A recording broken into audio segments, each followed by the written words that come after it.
Greetings. It's Monday, February the 9th, in the already infamous year of 2026.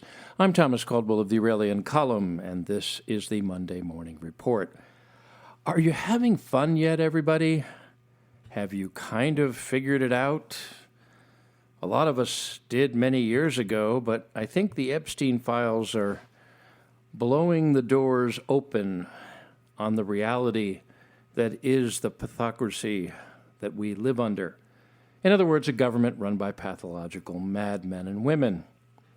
Well, people are thinking this is, isolated? A freak accident? No, this is the way it's been for quite some time.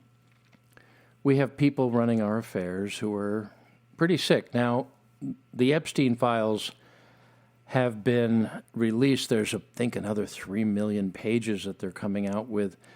Our rather beautiful blonde attorney general is being accused of editing some of these, including supposedly a picture of the late Mr. Jeffrey Epstein with Benjamin Netanyahu of Israel. Well, not a surprise. Mr. Epstein seems to have known everybody doing everything, at least anyone up in those echelons of power and government and control. I can't think of another time in recent human history, and I mean going back hundreds of years, where you had this many insane people running things. Not just in the United States, but in Europe. European civilization and culture going back a couple thousand years at least, depending on how you count it. Well, at the turn of the century, the year 2000, 2001, there were about 500,000 Muslims in Europe total. In all of Europe, about 500,000. Today, 50 million, 50 million, in a land mass that could easily fit into the central United States. Europe is dead. Europe is done. Europe is finished. And that was all done by, well, it's hard to say what they were. They certainly weren't patriots. They certainly weren't people that cared about their country. Sadly, and this is just a fact, a lot of them were very liberal women who were at the heads of the affairs of Europe in the last couple of decades as the invaders from the Middle East finally won after many centuries of trying to get into Europe. And it doesn't look like there's any army of crusaders that's going to throw them back. Same thing has sort of happened in the United States, except not as extreme, and there is some resistance.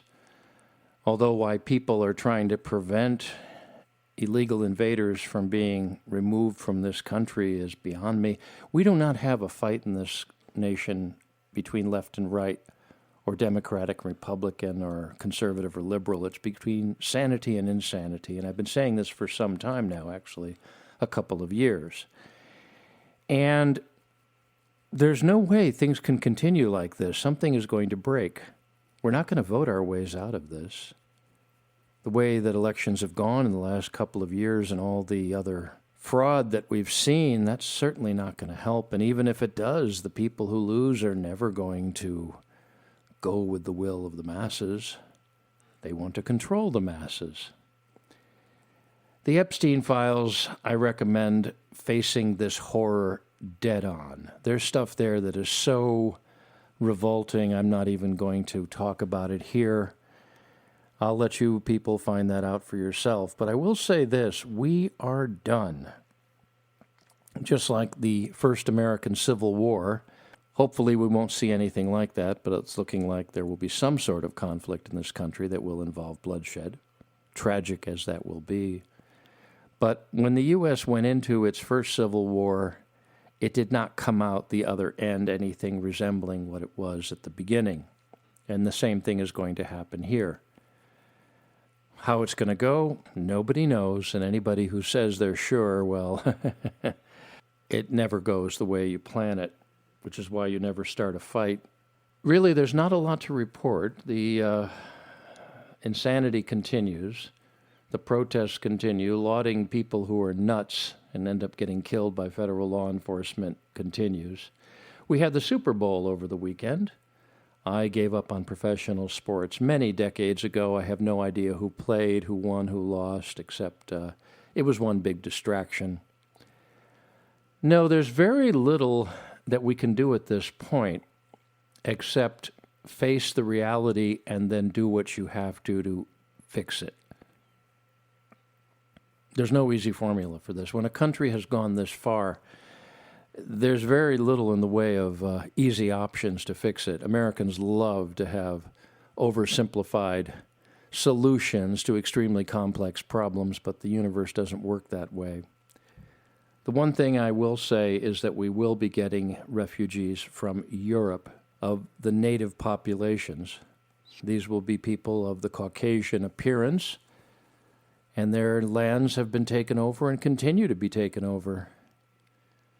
There is some hope in places, but you can't go from 500,000 to 50 million people in your midst that do not wish to be acclimated and are hell-bent on destroying you, which is what's going on in Europe.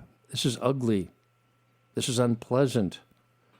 It's, for people my age, very heartbreaking because we were very young at the time American civilization was at its height, which was, according to some historians, quite a few actually, and sociologists, about 1970 to 72. We were traveling to other worlds. We had very advanced education, science. We had some other problems, of course, but as a civilization, we were really moving along. And to see that go down the way it has is quite simply heartbreaking. No, it's not going to be an easy way out of this one, folks. I wish I had better news for you. I don't want to just keep parroting what you're already seeing all over the place. Just know that when all of the accusations came that Russia was behind Jeffrey Epstein, nobody believes that. Really? Come on. You don't think that Israel had a little bit to do with it? Well, okay, sure. Yeah. A lot of people don't want to face that reality as well. Here's what you can do, though. Stop hiding. Stop trying to avoid the news. Stop trying to say, oh, I don't want to get into politics. I don't want to deal with that. I want to deal with, well, next week's dinner party or some nonsense like that. The only way things are going to get better for ourselves and future generations is if we face the horror head on and decide we're going to do something about it. And I don't mean just write your congressman or plan to vote in the next election. I'm talking about serious action, which must be taken at some point. We're way past a point like that. But the people at the head of our affairs have proven how corrupt, how sick they actually are. They don't deserve our loyalty. They do not deserve to be in the positions they're in. Here in Virginia, they're doing everything they can to get rid of weapons, and that's, of course, by design because Virginia borders Washington, D.C., and is loaded with people who are of the more patriotic type, as we say. First rule of guarding your capital is to make sure that nobody around it has any means to do anything with weapons. Very straightforward. Although people are wringing their hands about constitutional rights, you cannot argue with people who don't want anything to do with constitutional rights. All these people care about is power and control. And they will do anything to eliminate those that stand in their way. Some of the stories that have come out related to Epstein, well, he's not the only one. I'm sure there are many, but it shows the sort of people we have that we have to get rid of. They have to be removed from power. There's no other way to say it. It's always ideal to do so in an orderly, legal way. And that's the only means that we can do so at this point. But you cannot continue driving a civilization into the abyss. And not just European civilization, but American civilization. You can't keep pushing it this far and expect nothing to happen. The curtain has been lifted on the monster, the Wizard of Oz, and we see him for what he is in all of his ugliness, pettiness, corruption, and just plain worthlessness. This is a time for action, and the best thing to do is not to send memes over the internet. It's to meet with your neighbors physically. It's to have rallies physically. It's to have talks physically. This is where the rubber meets the road. So let's unplug and start meeting people face to face and talking about what can be done at the local level so that something can be done at the national level, so that something can finally be done to settle things at the international level. It all starts in the living rooms, people. So instead of using your living room to play computer games, start meeting in your living rooms, people,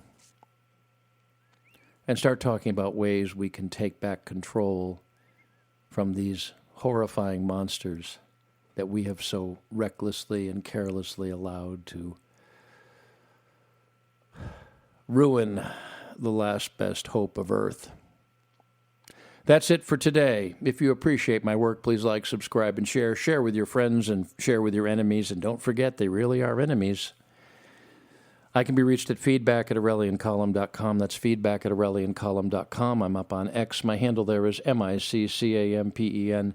That's MICCAMPEN. This podcast originates at Substack. My handle there is aureliancolumn.substack.com. Until we meet again, be good, be safe, be vigilant, and remember, Clown World, the Deep State, and all the sickos in the Epstein files must be destroyed. Good day.